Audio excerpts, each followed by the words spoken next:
meditasi pagi. Oh, Bu Imel tadinya ada acara mau meninggalkan tapi tidak jadi. Enggak, maksud Mel Mel kemarin nyetir tetap dengerin Koabe, nggak rela Oh, tadi meditasi paginya diganti Great Invocation sendiri sama email, terus sekarang dengerin Koabe. Tapi belief selalu terhubung. Thank you Koabe, Atma Namaste. sama-sama. Ya, ya. Yang tentang meditasinya ada yang mau sharing lagi, silakan. Oke, kita jangan tinggalkan dahulu. Jadi sekarang kita akan menyaksikan sharing Pak Rusman. Jadi Pak Rusman, kita mungkin yang beberapa di antara kita saksi mata ya. Jadi Pak Rusman waktu itu hadir di Zoom meeting ini di titik terbawah, banyak masalah seperti itu. Sekarang tetap ada masalahnya, tetap masih berjalan dengan di badai, tapi sudah lebih ceria, sudah lebih bisa ya mengatasi masalahnya. Bu Ekoy juga selalu membantu Pak Rusman, mendampingi ketika terjatuh, langsung call 911, Bu Ekoy, seperti itu. Nah, silakan dari mana dulu? Mungkin dari Bu Ekoy dulu kali ya. Jadi, silakan Bu Ekoy. Namaste, terima kasih Ko Abed, terima kasih. Ini kesempatan luar biasa di mana kita semua di sini bisa mendengar sharing yang keren ya dari Pak Rusman. Berapa bulan ya Ko Abe? 2-3 bulan ya? Nggak tahu deh, lupa saya. 3 bulan yang lalu ya mungkin ya. Iya. Pak Rusman hadir di Gratitude pagi ini diajak sama Mbak Awik ya. Terima kasih Mbak Awik kalau ada di sini menjadi jembatan buat Pak Rusman. So dari situ Pak Rusman bercerita sekilas, lalu selebihnya beliau banyak WA Ekoy, lalu banyak telepon sama Ekoy. Dan pagi ini kita mendengar cerita lengkapnya dari Pak Rusman. Silakan Pak Rusman. Silakan Pak Rusman. Oh, jadi sebentar. Jadi komunitas Gratitude ini siapapun teman-teman yang punya yang di titik terbawah, silakan nggak usah sungkan-sungkan ngajak seperti itu. Bisa dari link Zoom-nya kayak begitu kasih seperti itu. Mereka nggak diketahui juga nggak apa-apa. Mereka kadang-kadang orang-orang di titik terbawah kadang-kadang nggak mau ngomong sama sekali, nggak apa-apa. Mereka masuk pakai nama lain juga is okay. Saya juga nggak masalah. Kayak gitu. Mereka nggak share, nggak cerita, nggak apa-apa. Yang penting mereka ikut. Sehingga nanti tubuh energinya, auranya, cakranya akan berkembang dengan terus meditasi. Dan seiring dengan waktu, akan hidupnya perlahan akan berubah. Juga tentu bukan hanya meditasi, tetapi menanam bibit yang tepat dan yang baik. Seperti itu. Silakan Pak Rusman. Oke, selamat pagi semuanya teman-teman. Atma Namaste. Saya diminta sharing, tapi sebelumnya ditodong suruh bawain nyanyi satu lagu nih. Jadi nggak cuman saya nggak bisa main musik, saya cuma bisa nyanyi. Jadi nyanyinya pakai akapela aja ya. Ya. Oke. Ini ada satu lagu yang kira-kira cocok nih saya pikir sama temanya hari ini, Walk in the Storm. Lingkupiku dengan sayapmu, naungiku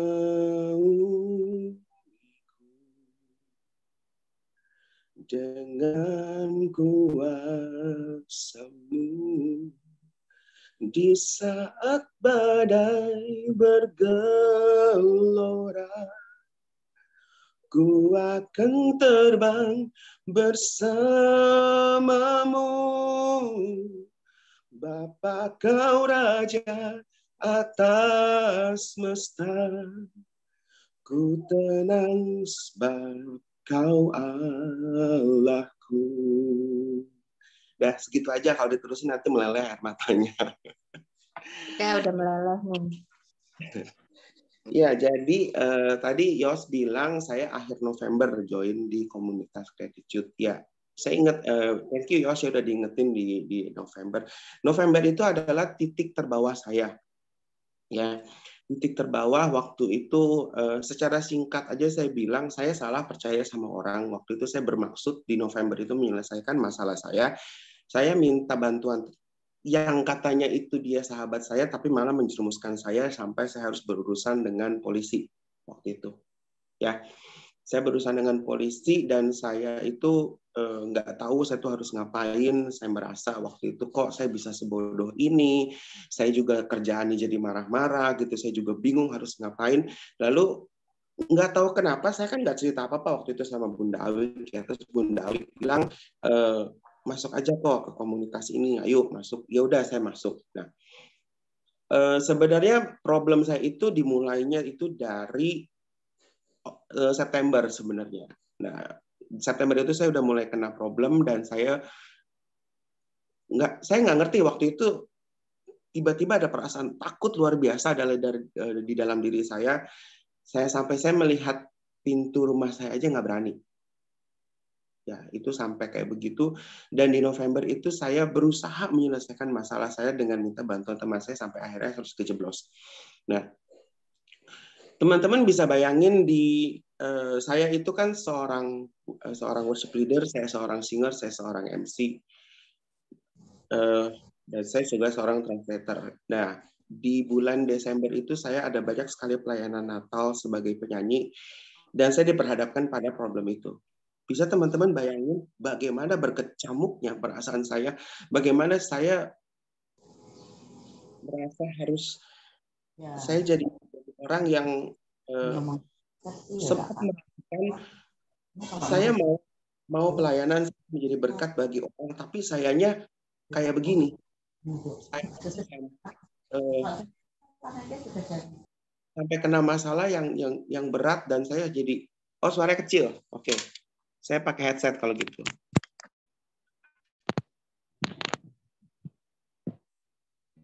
Di sini jelas nggak? Suara saya jelas nggak? Oke, kita lanjut ya. Ya, teman-teman bisa nggak ngebayangin waktu itu saya harus pelayanan dan di Desember itu saya ada event yang cukup besar buat saya. Saya harus nyanyi di depan ribuan orang, tapi saya tak kena masalah. Ya, sementara pujian yang saya naikkan itu harus nyampe, message-nya harus nyampe. Di komunitas ini banyak sekali membantu saya. Ini membantu menyadari bahwa satu hal yang Mbak Bu Ekoy katakan ke saya bahwa harus disadari dulu bahwa apapun yang terjadi itu adalah karena kesalahan kita. Bukan berarti Tuhan tidak mengasihi kita. Bukan berarti Tuhan nggak sayang sama kita. Segala sesuatu terjadi atas izin Tuhan. Jadi kalau saya diperkenankan Tuhan, diizinkan Tuhan terkena masalah ini, itu artinya adalah ini satu badai yang harus saya lewati bersama Tuhan, di mana saya harus terbang tinggi justru bersama Tuhan, bukannya saya menyerah. Nggak mudah melewati bulan Desember buat saya, karena memang waktu itu di Desember itu adalah titik benar-benar saya merasa saya sudah tidak ada gunanya lagi hidup. Kenapa saya sampai begitu bodoh percaya sama orang segala macam.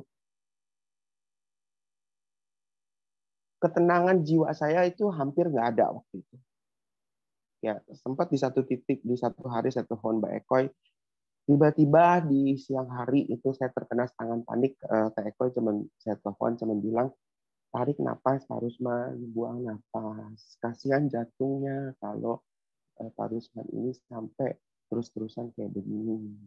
Berurusan dengan pihak kepolisian memang ngebeli.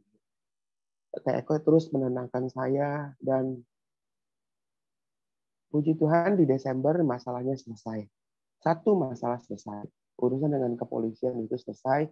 Tetapi bukan berarti masalah saya itu simsalabim langsung semua terangkat. Simsalabim saya dapat penggantinya semua secara otomatis. Tidak. Sampai hari ini pun masalah tetap ada, datang silih berganti. Dan saya diperhadapkan pada hari ini, sampai hari ini diperhadapkan pada satu pilihan. Apakah masih tetap bisa berjalan dengan iman bersama Tuhan? Ya, dan saya membuktikan sendiri apa yang Teh Ekoy ajarkan ke saya, apa yang Teh Ekoy tuntun ke saya, itu berbuah yang luar biasa.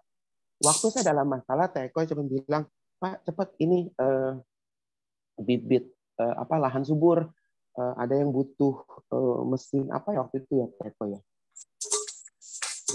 gergaji mesin ya untuk motong pohon ya waktu itu. Terus sumbangan untuk panti jompo segala macam.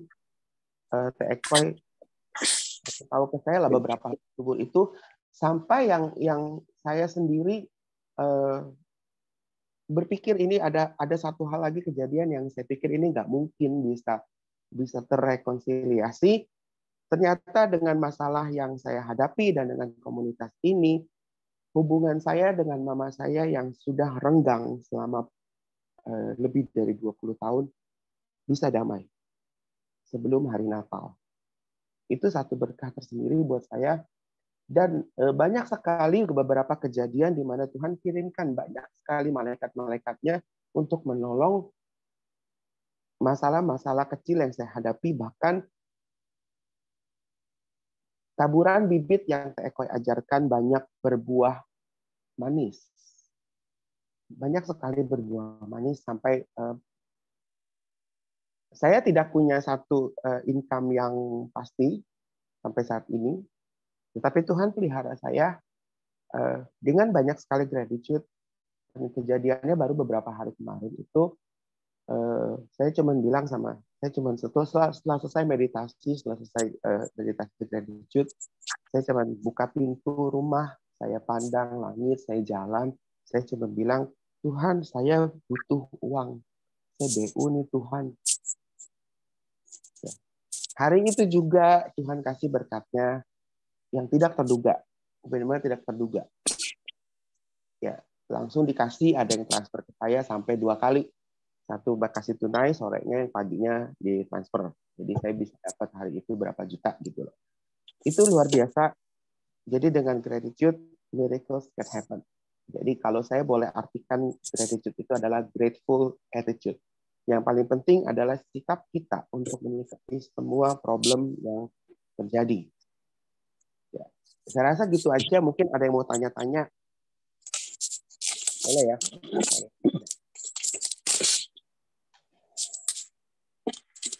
Silakan Bu Eko yang mau menggali prosesnya Pak Rusman. Ya, yang mau Eko tanya ke Pak Rusman. Ketika Eko tiba-tiba telepon, Pak Rusman itu ada lahan subur, buruan sumbang berapa aja. Gimana perasaan Pak Rusman? Panik kah atau misalnya ini Bu Eko apaan sih gitu? Yang kedua perasaannya, ini Bu Eko apaan sih, orang gue lagi habis kehujanan, habis nangis, lagi di jalan, lagi naik motor kehujanan tuh sambil mikir masalah itu udah di pinggir jalan itu berhenti sambil nangis gitu loh, di nutupin mata, kok Teko tiba-tiba telepon, cepetan buruan. Tapi waktu itu saya nggak terus-terusan marah, tapi saya langsung sumbang, saya langsung kasih. Karena Teko bilang, coba bayangin Pak, kalau Bapak dalam masalah besar, terus ini Teko ceritakan dengan detail itu kenapa harus pakai mesin pemotong rumput, itu efeknya kemana. Saya nggak banyak pikir, langsung saya kasih gitu. Walaupun sempat ngapain sih ini Teko, orang lagi ini. Aku dalam hati, gue lagi butuh, disuruh nyumbang gitu loh. Itu aja sih perasaannya waktu itu. Ya, jadi itu ya luar biasa. Yang Eko bangga dari Pak Rusman, ketika terpuruk itu Pak Rusman mau dengan hati, dengan jiwa mau dengerin kami tiap pagi, rajin dengar KOAB, dengar sharing kita juga. dan dengan hati yang terbuka mau mengolah sendiri masalahnya, karena kami bukan mau menyembuhkan, bukan kami yang menyembuhkan, bukan kami yang memulihkan, tapi kami hanya mendampingi sepanjang perjalanan, menempuh up and down-nya, kami siap mendampingi, dan kita dengar semua proses pemulihannya Pak Rusman seperti miracle. Betul ya, luar biasa. Ya, silakan Ko Abe. Jadi dalam arti kata, ketika kita di titik terbawah, kita harus cari alasan untuk berbuat baik, kayak begitu. Seperti ajarannya Pranic Healing, Diamond Cutter, dan sudah dihidupi juga dengan Bu Ekoy. Jadi ketika ada masalah, ya cari alasan untuk berbuat baik. Kalau Bu Ekoy selalu, saya mengamati Bu Ekoy kalau ada apa-apa function. Terus saya nanya, buat apa nih Bu Ekoy? Oh lagi begini. Terus kalau begitu dia function seperti itu. Nah, ya function adalah salah satu bentuk, dan menyumbang itu juga salah satu bentuk.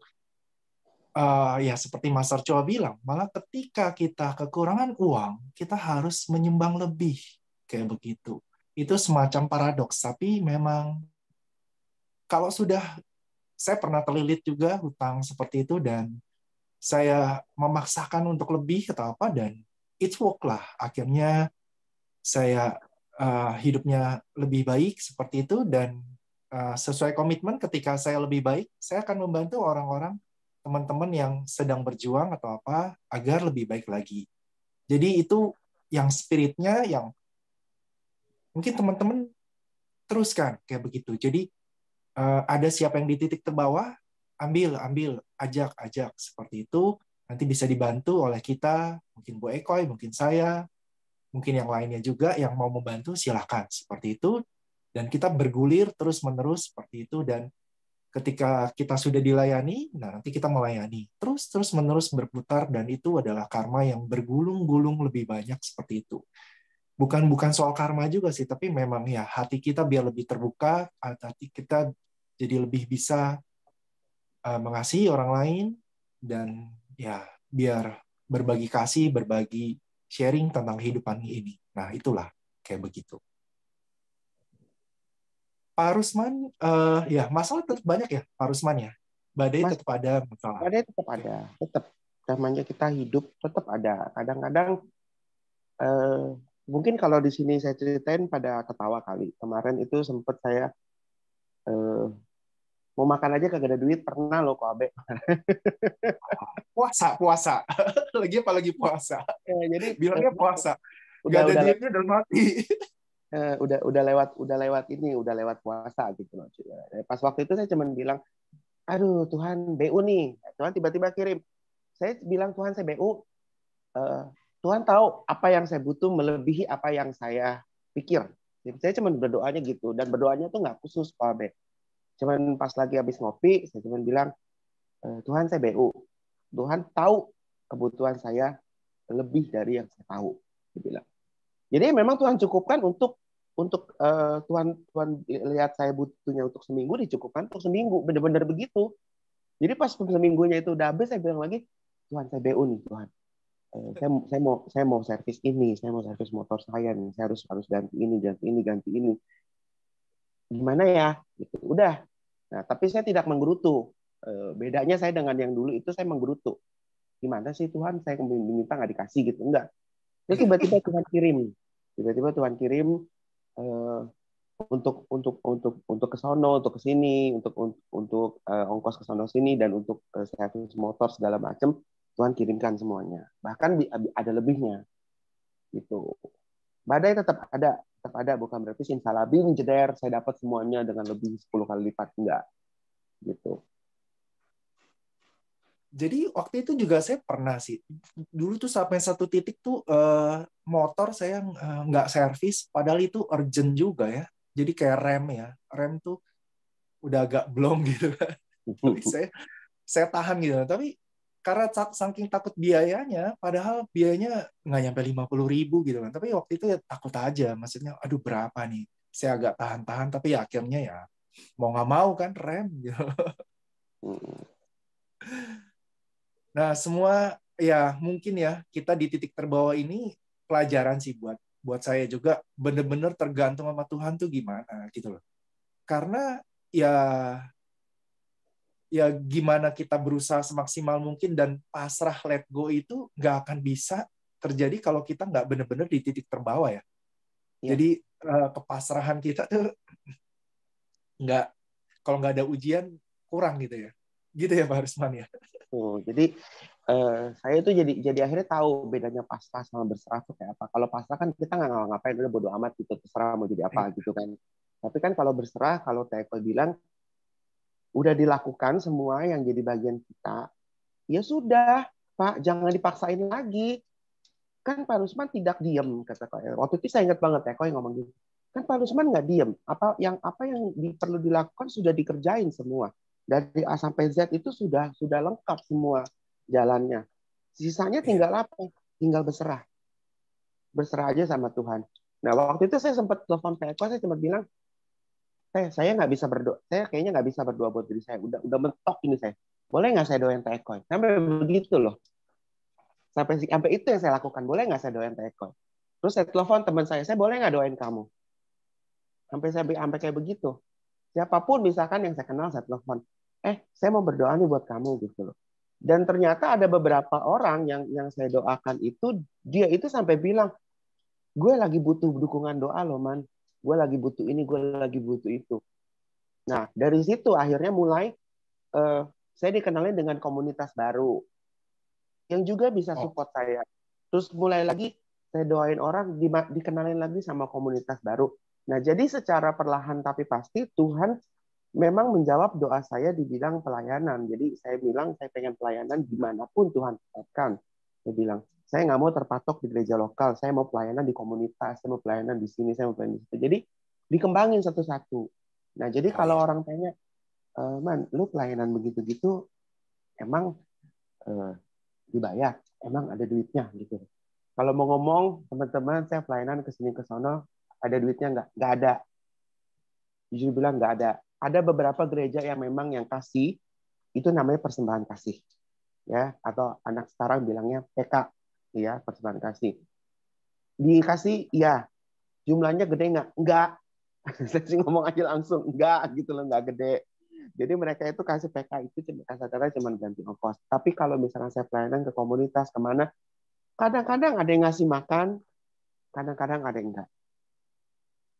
Tapi apakah saya harus menggerutu? Enggak sama sekali enggak. Itu bentuk ya inilah yang saya bilang komunitas ini banyak sekali membantu saya untuk lebih banyak bersyukur. Gitu. Jadi apapun yang terjadi saya syukuri. Bisa pelayanan saya bersyukur. Gitu aja. Sip. Gitu.